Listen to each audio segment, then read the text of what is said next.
ನಮಸ್ತೆ ಆತ್ಮೇರೆ, ನಾನು ನಿಮ್ಮ ಸತೀಶ್ HR. ಸ್ನೇಹಿತರೆ, 2024ರ ಲೋಕಸಭಾ ಚುನಾವಣೆಗೆ ಸಂಬಂಧಪಟ್ಟಂತೆ ಭರ್ತಿ ಮಾಡಬೇಕಾಗಿರ್ತಕ್ಕಂಥ ನಮೂನೆಗಳ ಸ್ಯಾಂಪಲನ್ನು ತಮ್ಮೊಟ್ಟಿಗೆ ಹಂಚ್ಕೊಳ್ತೀನಿ.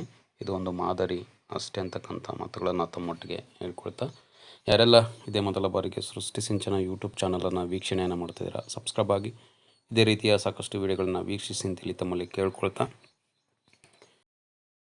ಮೊದಲಿಗೆ ಪ್ರೆಸಿಡಿಂಗ್ ಅಧಿಕಾರಿಯಿಂದ ಘೋಷಣೆಯನ್ನು ಮಾಡಬೇಕಾಗಿರ್ತಕ್ಕಂಥ ನಮೂನೆಯನ್ನು ತಮ್ಮೊಟ್ಟಿಗೆ ಹಂಚ್ಕೊಳ್ತೀನಿ ಅಂತಕ್ಕಂಥದ್ದು. PRO ಡಿಕ್ಲರೇಷನ್ ಅಂತೇಳಿ ಇದನ್ನು ಇಂಗ್ಲೀಷಲ್ಲಿ ನಾವು ಕರಿತೀವಿ. ಇದು ಒಂದು ಸ್ಯಾಂಪಲ್ ಅಷ್ಟೇ. ಸೊ ನಿಮಗೆ PRO ಸೀಲನ್ನು ಕೊಟ್ಟಿರ್ತಾರೆ. ಆ PRO ಸೀಲಲ್ಲಿ ಒಂದು ಮತಗಟ್ಟೆಯ ಕ್ಷೇತ್ರ ಯಾವುದು ಬರುತ್ತೆ ಅಂತಕ್ಕಂಥದ್ದು, ವಿಧಾನಸಭೆ ಅಥವಾ ಲೋಕಸಭೆ ಅಂತಕ್ಕಂಥದ್ದು ಮೆನ್ಷನ್ ಆಗಿರುತ್ತೆ. ಆಮೇಲೆ ಬೂತ್ ನಂಬರು ಮೆನ್ಷನ್ ಆಗಿರುತ್ತೆ. ಜೊತೆಗೆ ಆ ಒಂದು ಮತಗಟ್ಟೆಯ ಸಂಖ್ಯೆನೂ ಕೂಡ ಜೊತೆಗೆ ಮತ್ತು ಅದು ಲೋಕಸಭಾ ಕ್ಷೇತ್ರದ ಒಂದು ಸಂಕೇತನೂ ಕೂಡ ಅಲ್ಲಿ ನಮೂದಾಗಿರುತ್ತೆ ಅಂತಕ್ಕಂಥದ್ದು. ಸೊ ಅದನ್ನು ಎಲ್ಲ ಫಾರ್ಮ್ಯಾಟ್ನ ಒಂದು ಮುಖಪುಟದ ನಮ್ಮ ಒಂದು ಬಲಭಾಗಕ್ಕೆ ಅದನ್ನು ಹಾಕಬೇಕಾಗುತ್ತೆ ಮೇಲ್ಭಾಗದಲ್ಲಿ ಅಂತಕ್ಕಂಥದ್ದು. ಮತ್ತು ತಮಗೆಲ್ಲ ಅವಶ್ಯಕತೆ ಇದೆ ಅನಿಸುತ್ತೆ ಅಲ್ಲಿ ಹಾಕ್ಬೋದು ಅಂತಕ್ಕಂಥದ್ದು. ನಾವು ನೋಡ್ತಾ ಇದ್ವಿ ಅನುಬಂಧ 51ರಲ್ಲಿ ಪ್ರೆಸಿಡಿಂಗ್ ಅಧಿಕಾರಿಯ ಘೋಷಣೆ ಅಂತಕ್ಕಂಥದ್ದು ಭಾಗ 1. ಇಲ್ಲಿ ಬರೀಬೇಕಾಗುತ್ತೆ, ಇಲ್ಲಿ ಖಾಲಿ ಬಿಟ್ಟಿದ್ದಾರೆ. ಲೋಕಸಭಾ ಅಥವಾ ವಿಧಾನಸಭಾ ಕ್ಷೇತ್ರದಿಂದ ನಡೆಯುವ ಚುನಾವಣೆಯಲ್ಲಿ ಅಂದರೆ ಯಾವ ಒಂದು ವಿಧಾನಸಭಾ ಕ್ಷೇತ್ರ ಅಥವಾ ಒಂದು ಸಂಕೇತವನ್ನು ಬರೀಬೇಕಾಗುತ್ತೆ.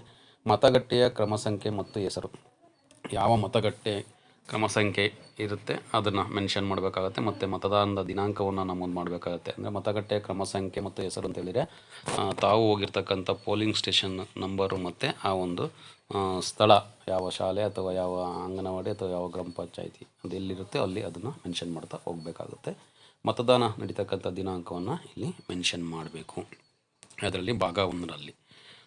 ನಂತರ ಭಾಗ 1ರಲ್ಲಿ ಮುಗಿದ ನಂತರ ನಾವು ಈ ಕಡೆ ವಿಶೇಷ ಇಲ್ಲೆಲ್ಲ ಮಾಹಿತಿ ಇದೆ. ಆ ಮಾಹಿತಿಯನ್ನು ಓದ್ಕೊಂಡು ತಾವು ಭರ್ತಿ ಮಾಡಬೇಕಾಗುತ್ತೆ. ಮತ್ತು ಪ್ರೆಸಿಡಿಂಗ್ ಅಧಿಕಾರಿಯವರ ಸಹಿಯನ್ನು ಕಡ್ಡಾಯವಾಗಿ ಮಾಡಬೇಕಾಗುತ್ತೆ.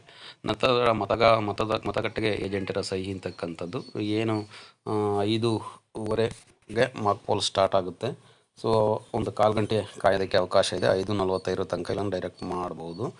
ನಂತರ ಏನು ಆ ಒಂದು ಮತಗಟ್ಟೆಗೆ ಏನು ಆಯ್ಕೆ ನೇಮಕಾತಿಯನ್ನು ಹೊಂದಿರತಕ್ಕಂಥ ಏಜೆಂಟರು ಬಂದಿರ್ತಾರೆ, ಅವರ ಒಂದು ಸಹಿಯನ್ನು ಪಡ್ಕೋಬೇಕು. ಮತ್ತು ಅವರ ಒಂದು ಅಭ್ಯರ್ಥಿ ಯಾರು ಅಂತೇಳಿ ಅವರ ಹೆಸರನ್ನು ಬರ್ಕೋಬೇಕಾಗುತ್ತೆ ಅಂತಕ್ಕಂಥದ್ದು.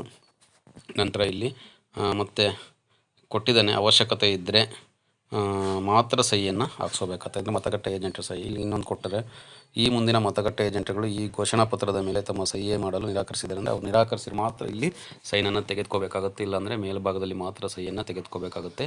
ಇಲ್ಲಿ ದಿನಾಂಕವನ್ನು ನಮೂದು ಮಾಡಿ ಮತ್ತು ಸಹಿಯನ್ನು ಹಾಕಿ ಪ್ರೆಸಿಡಿಂಗ್ ಅಧಿಕಾರಿಯವರು PRO ಸೀಲನ್ನು ಕೂಡ ಹಾಕ್ಬೋದು ಅಂತಕ್ಕಂಥದ್ದು. ಇದು ಭಾಗ 1ರ ಒಂದು ನಮೂದನ್ನು ಮಾಡ್ತಕ್ಕಂಥದ್ದು.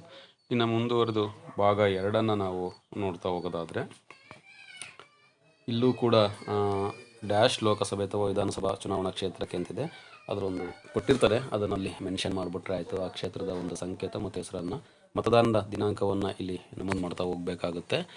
ನಂತರ ಇಲ್ಲಿ ಪ್ರೆಸಿಡಿಂಗ್ ಅಧಿಕಾರಿಯ ಸಹಿ ಅಂತಿದೆ ಕೆಳಗಡೆ, ಅದನ್ನು ಮಾಡಬೇಕಾಗುತ್ತೆ. ನಂತರ ಇಲ್ಲಿ ಮತಗಟ್ಟೆ ಏಜೆಂಟರ ಸಹಿಯನ್ನು ತೆಗೆದುಕೋಬೇಕಾಗುತ್ತೆ. ಇಲ್ಲಿ ನಿರಾಕರಿಸಿ ಮಾತ್ರ ಕೆಳಗಡೆ ಅಲ್ಲಿ ತೆಗೆದುಕೋಬೇಕಾಗುತ್ತೆ. ಮತ್ತು ದಿನಾಂಕ ಮತ್ತು ಪ್ರೆಸಿಡಿಂಗ್ ಅಧಿಕಾರಿಯವರ ಸಹಿಯನ್ನು ಇಲ್ಲಿ ಮಾಡಬೇಕಾಗುತ್ತೆ ಅಂತಕ್ಕಂಥದ್ದು.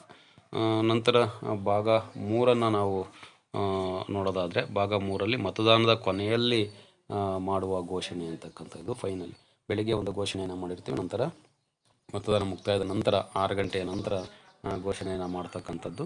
ಇಲ್ಲಿ ಪ್ರೆಸಿಡಿಂಗ್ ಅಧಿಕಾರಿಗಳು ಸೈನನ್ನು ಮಾಡಬೇಕಾಗುತ್ತೆ. ದಿನಾಂಕ ಮತ್ತು ಎಷ್ಟು ಗಂಟೆಗೆ ಮತದಾನವನ್ನು ಕ್ಲೋಸ್ ಮಾಡಿರಿ ಅಂತಕ್ಕಂಥ ಟೈಮಿಂಗ್ಸನ್ನು ಮೆನ್ಷನ್ ಮಾಡ್ಕೊಂಡಿರ್ತೀರೋ ತಮ್ಮ ಒಂದು ರಫಲ್ಲಿ.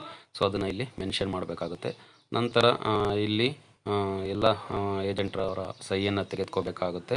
ಮತ್ತು ಮತದಾನ ಕೊನೆಯಲ್ಲಿ ಮತಗಟ್ಟೆಗೆ ಹಾಜರಿದ್ದ ಈ ಮುಂದಿನ ಮತಗಟ್ಟೆ ಏಜೆಂಟ್ಗಳು ನಮೂನೆ 17C ಭಾಗದ ದೃಢೀಕೃತ ಪ್ರತಿಯನ್ನು ಸ್ವೀಕರಿಸಲು ಮತ್ತು ಹಾಗೆ ಸ್ವೀಕರಿಸಿದ ಬಗ್ಗೆ ಸ್ವೀಕೃತಿಯನ್ನು ನೀಡಲು ನಿರಾಕರಿಸಿದ ಕಾರಣ. ಅಂದರೆ ಇದು ಒಂದು ಒಪ್ಪಿಗೆ ಇದ್ದರೆ ಮೇಲ್ಗಡೆ ಸೈನ್ ತೆಗೋಬೇಕಾಗುತ್ತೆ. ಅವ್ರೇನಾದ್ರು ಕೂಡ ರಿಜೆಕ್ಟ್ ಮಾಡಿದರೆ ಕೆಳಗಡೆ ಸೈನನ್ನು ತೆಗೆದುಕೋಬೇಕಾಗುತ್ತೆ. ಎರಡಕ್ಕೂ ಕೂಡ ಸೈನ್ ತಗೊಳ್ತಕ್ಕಂಥ ಅವಶ್ಯಕತೆ ಇರೋದಿಲ್ಲ. ಇದನ್ನು ಸ್ವಲ್ಪ ಹೆಚ್ಚು ಗಮನಿಸಬೇಕು ಅಂತಕ್ಕಂಥದ್ದು.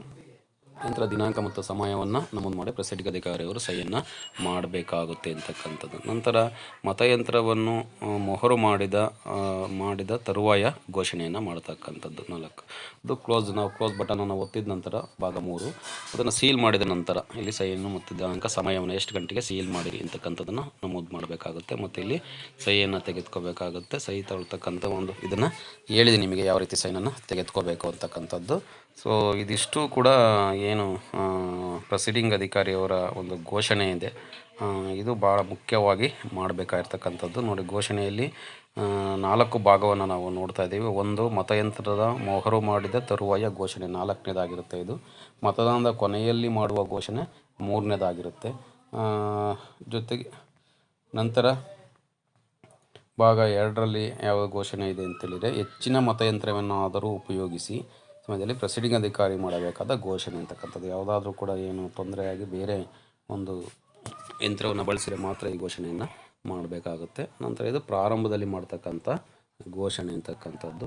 ಸೊ ಈ ಒಂದು ಮಾಹಿತಿಯನ್ನು ತಮ್ಮೊಟ್ಟಿಗೆ ಹಂಚ್ಕೊಂಡಿದ್ದೀನಿ. ಇನ್ನೂ ಹೆಚ್ಚಿನ ವಿಚಾರಗಳನ್ನು ಮುಂದಿನ ವಿಡಿಯೋದಲ್ಲಿ ತಮ್ಮೊಟ್ಟಿಗೆ ಹಂಚ್ಕೊಳ್ತಾ, ಇದು ಸ್ಯಾಂಪಲ್ ಮಾತ್ರ, ಯಾವುದೇ ಒಂದು ಮಾದರಿಗಾಗಿ ಅಷ್ಟೇ. ಇದನ್ನು ತಮ್ಮ ಒಂದು ಹೆಚ್ಚಿನ ಅಧ್ಯಯನಕ್ಕಾಗಿ ಮತ್ತು ಚುನಾವಣೆ ಯಶಸ್ವಿ ನಿರ್ವಹಣೆಗಾಗಿ ಈ ಒಂದು ಮಾಹಿತಿಯನ್ನು ತಮ್ಮೊಟ್ಟಿಗೆ ಹಂಚ್ಕೊಂಡಿರ್ತೀನಿ. ಈ ಒಂದು ಮಾಹಿತಿಯನ್ನು ಒದಗಿಸ್ಕೊಟ್ಟಿರ್ತಕ್ಕಂಥ ಎಲ್ಲರೂ ಕೂಡ ಅನಂತ ಧನ್ಯವಾದಗಳನ್ನ ತಿಳಿಸ್ತಾ, ವಿಡಿಯೋನ ವೀಕ್ಷಣೆ ಮಾಡಿದಂಥ ತಮಗೂ ಕೂಡ ಧನ್ಯವಾದಗಳನ್ನ ತಿಳಿಸ್ತೀನಿ. ನಮಸ್ತೆ, ಧನ್ಯವಾದಗಳು.